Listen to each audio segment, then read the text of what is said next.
This offseason, Jackson State has lost all of their offensive and defensive coordinators for the second year in a row. And in my opinion, that puts them into a slight, emphasis on slight, reload going into 2024. Oh, yeah, it's Locked On HBCU. Play my music. You are Locked On HBCU, your daily podcast covering HBCU sports. Part of the Locked On Podcast Network, your team every day.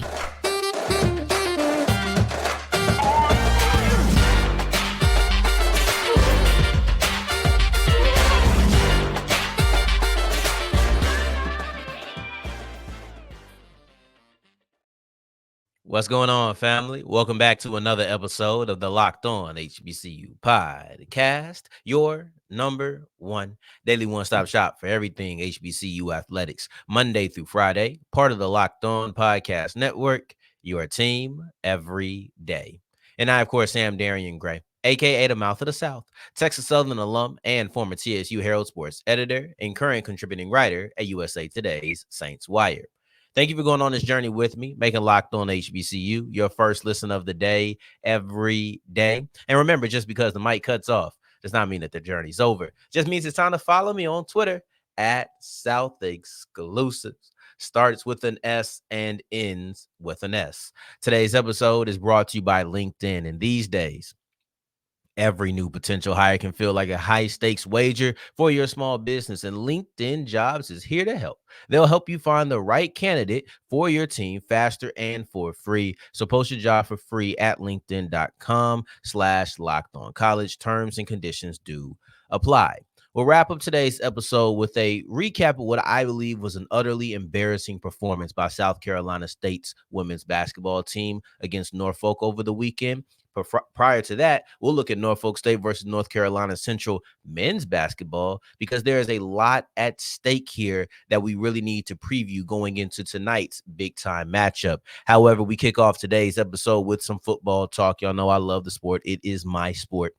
Jackson State, in my opinion, is in line for a slight reload. And I try to choose my words carefully, but the tagline should be looked at deeper.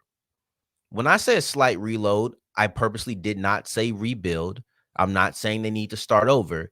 But when you lose all three of your offensive and defensive coordinators in one season, in one offseason, things are going to change. You have to find new leadership. And when finding new leadership, there can be some wrinkles. Things don't always go as smoothly. You are reloading. You're not rebuilding because you still have TC Taylor. You still have some pieces. You're not just going through a mass exodus that you did a year ago. But you do have to kind of realize what direction that you're going to go into. So we're back on another Monday talking about Jackson State losing a coordinator. We were here last Monday doing it, but trust me, you're here for the right episode, because at this point, the defensive coordinator is now also, or excuse me, the other co-offensive coordinator is gone. Last week was the defensive coordinator for Jackson State. So this is so abnormal to me, because last year we expected it. Deion Sanders left. It's natural when coaches leave programs that they're going to take some people from their program with them. If you're successful, right? If you're moving on for a promotion, you're going to take some people with you at your next stop. And a lot of times the offensive and defensive coordinator, if they don't want to become the head coach there, one, if not both of those people will leave. So last year, Bartolone, he left to Colorado. Thurman, he left to Colorado. This was expected. This was understood. This was extremely logical. Now, of course, if you fire a coach, then the next coach probably isn't going to want to bring in the same offensive and defensive coordinator, maybe one or the other, but it's doubtful you'll bring in both of them. So basically, when a coach moves on, you'll frequently see the offensive and defensive coordinators have some movement as well. But that's not the case this year. Another time you may see this happen is if you have high degrees of success. I don't necessarily think that I would categorize the 2023 Jackson State season as high degrees of success. You were third in your division, and you were fifth overall in the conference. That's not a bad season, but it's not a lose all of your coordinator seasons, right? Like this is something you have to realize. You had two offensive coordinators. They're both gone. You had a defensive coordinator, and he's gone. This is a rarity to me. This is something that I would not have seen coming. And you just reloaded these positions last year because, like I said, Bartoloni and Thurman followed Coach Sanders to Colorado. So you just brought in guys, and maybe you sit there and say, well, this is a sign that we brought in the right guys because people are calling and they like the guys that we brought in. It doesn't bring you any solace, but maybe it allows you to sleep a couple of extra minutes at night. I don't know. I don't necessarily think I would look at it that way. I only look at what's on the field, and it was solid defensive wise. You got a good amount of sacks. Like, it was a solid year, but it wasn't great. It wasn't great. And that's one of the reasons I'm surprised. And it's also another reason I don't know if I take any solace in the fact that these guys are gone. If you're looking for a silver lining, I don't think I find that silver lining in the fact that you hired people who were sought after. Maurice Harris, he's the most recent. He just went to Auburn as some sort of recruiting, right? I think he went there as some part of the recruiting team, if I'm not mistaken. And then you're looking at Jason. Here we go. I got the pronunciation too. Jason Onyebuaga. I didn't even need to tell you I had the pronunciation. I had to cut the clip and go back. But Jason Onyebuaga, he went to South Alabama, and he's their offensive line coach. Jonathan Bradley, who was your defensive coordinator, the first two, Harris and Onyebuaga, they were your co-offensive coordinators. Bradley was your defensive coordinator. He's the defensive line coach at South Alabama now. They're all gone. And when you look at it, that's why I'm saying this is a soft reload. Soft reload in the sense that you now need to find new leadership at these positions. And who knows what it's like offensively, because TC being an offensive guy, maybe he feels like, I know what I want my offense to look like. It's easier to find somebody to run that. Defensively, maybe he knows what he wants his defense to look like, or maybe he just goes in and he grabs somebody and we let them lead that. I don't know. You have questions that need to be answered at extremely important positions. This is defensive and offensive coordinator, regardless of how you felt about any of those three gentlemen that I brought up, because I've seen some people say, we ain't really care for Bradley anyway. That's fine. You still have to replace him. And because you're replacing him, the effects still come in. Maybe you get better. Maybe you get better. Like, this is not a, oh, you're going to sink now. No, this is just, you have new leadership at a position that is leading a side of the ball. This is a little bit of a reload for TC Taylor, and it's tough because you're looking for continuity, because that's the whole thing. After a mass exodus, you want to establish some foundation. I would prefer to have coordinators stay for multiple seasons. So this is something that I paid a little bit of attention to, and I'm interested to see where it comes from there. Do they improve? Do they these are things we were going to watch regardless about Jackson State. Year 1 versus year 2 in the TC Taylor era was going to be studied under a microscope with glasses on. Like, this is not anything expectation-wise that is going to change. It's only circumstance-wise. And I'll be interested to watch it as we progress through next football season. But right now, we're in the heart of basketball season, and we're almost at the peak of basketball season, which is March. I have a game that happens tonight, North Carolina Central versus Norfolk State, that has ramifications not only for the end of February, but then also for March during the MEAC tournament, as we continue with Locked On HBCU. Today's episode is brought to you by LinkedIn Jackson State. Better get on LinkedIn and see if you got some offensive and defensive coordinator candidates. And I don't even say that to be funny. I don't even say that to promote LinkedIn. I've been Googling people, and these coaches really have LinkedIn profiles. Now, with that being said, if these schools, these I don't want to get no figures out, but these big money generating programs are out here looking on LinkedIn, what makes you as a small business owner feel like you can't look on LinkedIn? So go ahead and go to linkedin.com/LockedOnCollege. They might not be an offensive coordinator, defensive coordinator, tight ends, a defensive line coach, but you can get somebody who is good in the retail department. Get somebody who's good for your HR department.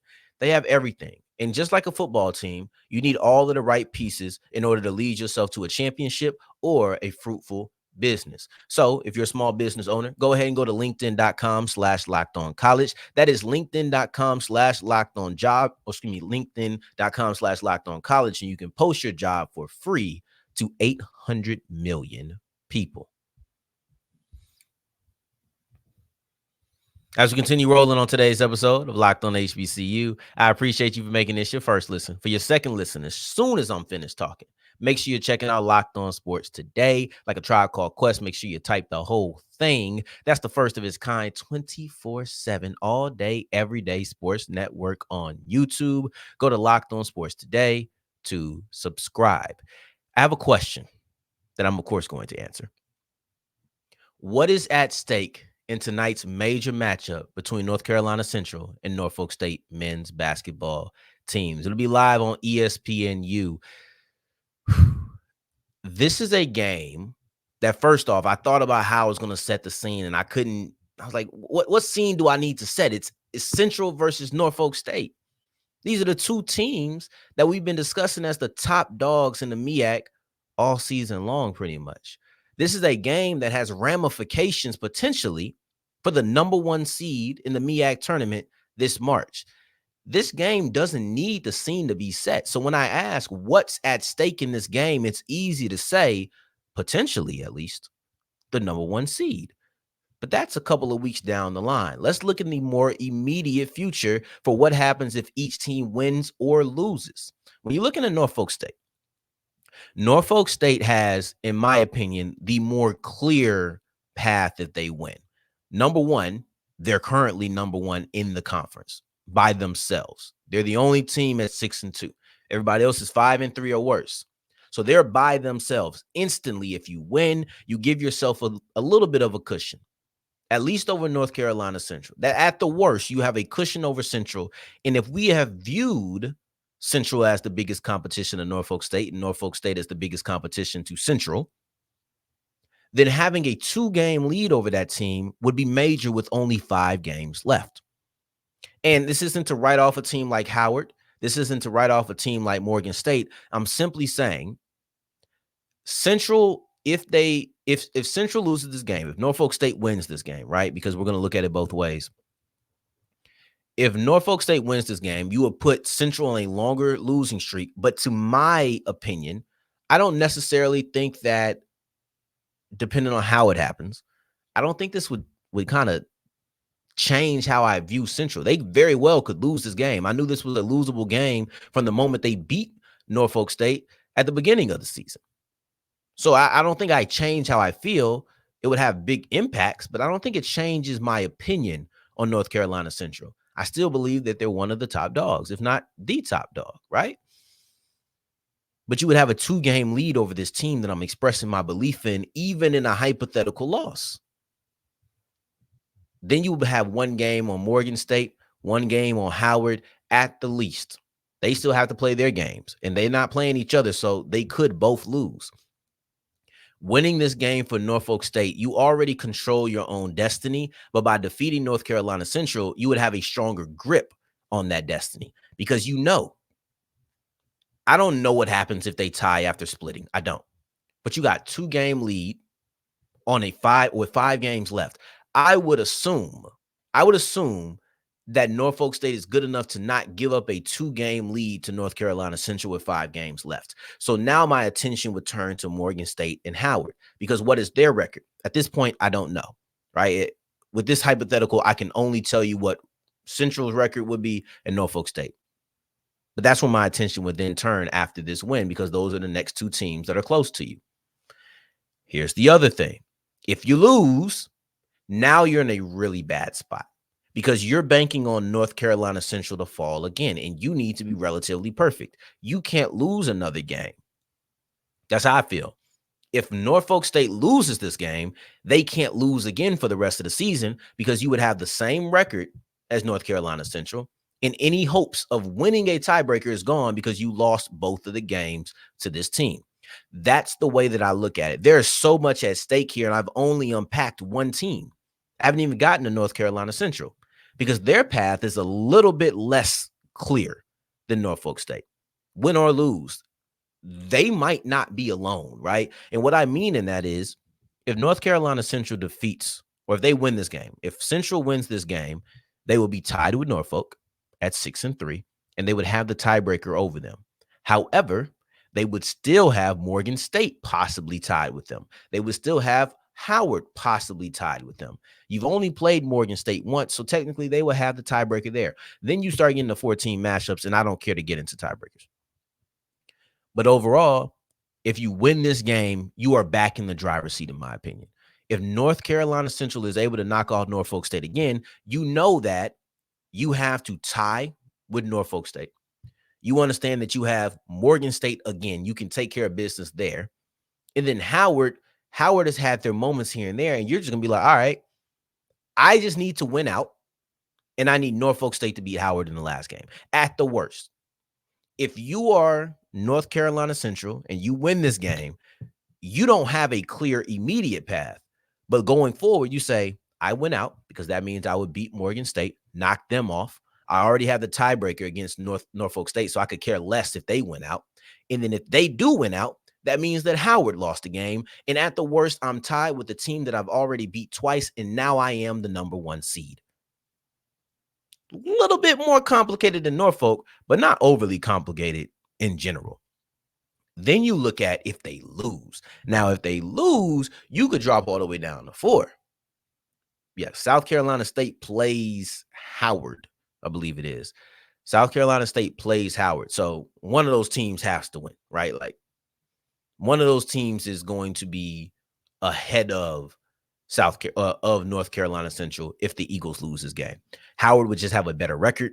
Meanwhile, South Carolina State would have the tiebreaker. So you could drop all the way down to 4 or 5. Like that's the risk here. And we speak about the top two, where Central lies. Are they one of the 2 best teams in this conference? We speak about those things, and in actuality, they might be one of the 2 best teams. But by losing this game, more than likely, they won't be one of the 2 best teams ranking-wise.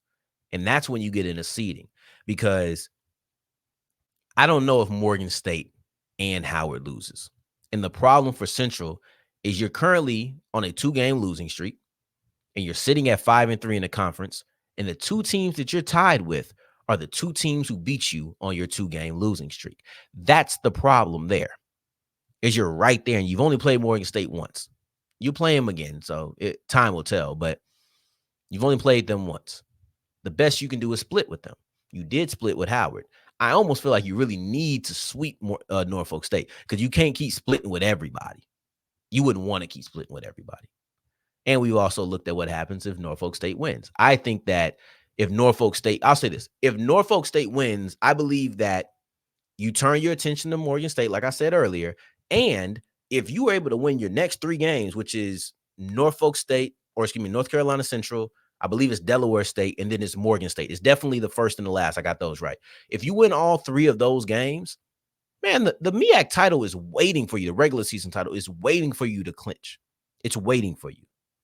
So that's what you're stepping into. This is a very pivotal matchup, and it could decide a lot in the conference. So I'm excited to see this one go down. It's on ESPNU tonight, so I'm gonna make sure that I'm checking that one out. We'll get to it on Wednesday, because I'll likely record prior to the game. But this is going to be one of those matchups you don't want to miss. So hopefully you already checked it out before the game comes on. I know sometimes you check it out on the night after, or you check it out real late night, the episode. So hopefully I'm able to get to you early enough. But as we push forward, this was embarrassing. South Carolina State versus Norfolk State women's basketball was absolutely embarrassing for the Lady Bulldogs. And this needs to be addressed as we continue with Locked On HBCU. As we continue rolling on today's episode of Locked On HBCU, today's episode is brought to you by FanDuel. And FanDuel is the official sportsbook of the Locked On Podcast Network. Now, I understand that the All-Star break is over. Got a little bit of time that you need to wait. If you can't wait to bet on basketball until they get back from the break, the number is in the comments. You can call and tell them, I need help. There's no problem with that. Be patient, or find another sport to put some money down on. My friend sent me some bets about golf. You still got hockey out here. It's all here.